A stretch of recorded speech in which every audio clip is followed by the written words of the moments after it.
শনিবার যুবভারতীতে মেসির অনুষ্ঠান বিশৃঙ্খলার ঘটনায় ভাঙচুরের অভিযোগে 6 জনকে গ্রেপ্তার করেছে পুলিশ। জানিয়ে আগেই সরব হন শুভেন্দু অধিকারী। বুধবার যুবভারতীতে যান বিরোধী দলনেতা শুভেন্দু অধিকারী। তখন স্টেডিয়ামের গেট বন্ধ। কিছুক্ষণ পর বিজেপির একদল কর্মী এসে শুভেন্দু অধিকারীর সঙ্গে যোগ দিয়ে বিক্ষোভ দেখান তারা। তোলেন রাজ্যের 2 মন্ত্রী অরূপ বিশ্বাস এবং সুজিত বসুর গ্রেপ্তারির দাবি।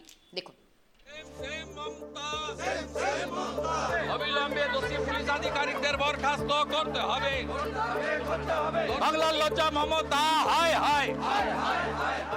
আজকে যুবভারতী পরিদর্শনে বিরোধী দলনেতা শুভেন্দু অধিকারী সহ বিজেপি বিধায়করা এবং তারা কিন্তু যুবভারতীর মূল যে গেট সেই গেট বন্ধ ছিল এবং যেটা অভিযোগ যে এখানকার যারা কর্মীরা ছিল তারা কিন্তু বিরোধী দলনেতা এবং বিজেপি বিধায়কদের দেখার পরেই তারা কিন্তু এখান থেকে সরে যান, ফলে তিনি ভেতরে ঢুকতে পারেননি।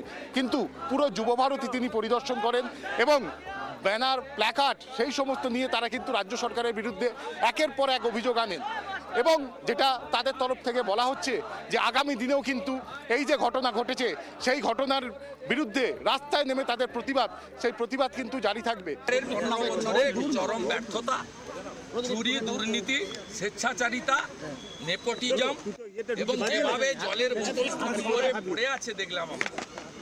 জল থেকেও কোটি টাকা বাণিজ্য করার পরিকল্পনা, এত নিকৃষ্ট মানের মানসিকতা, সংকীর্ণ চোর, ছিচকা চোরের উপরে 20 টাকার জলের বোতল 200 টাকা করে বেচেছে।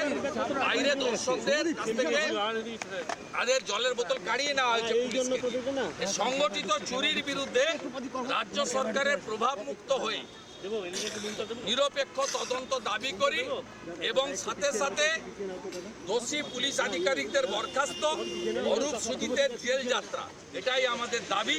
নিরীহ দর্শকদের মুক্তি দিন, তাদের বিরুদ্ধে করা মামলা প্রত্যাহার করুন আর তাদের টাকা ফেরত দিন। আমি অ্যাডিশনাল পিটিশন করব, যেহেতু গভর্নরকেও আটকেছে, আমাকেও আটকেছে। আরও যেটা তাদের বক্তব্য যে ঘটনা ঘটেছে তাতে যুব সমাজের যে সেন্টিমেন্ট সেই সেন্টিমেন্টকে নিয়ে কিন্তু খেলা করেছে রাজ্য সরকার। ক্যামেরায় সূর্যশঙ্কর অধিকারীর সঙ্গে ত্রয়ন চক্রবর্তী, কেটিভি বাংলা।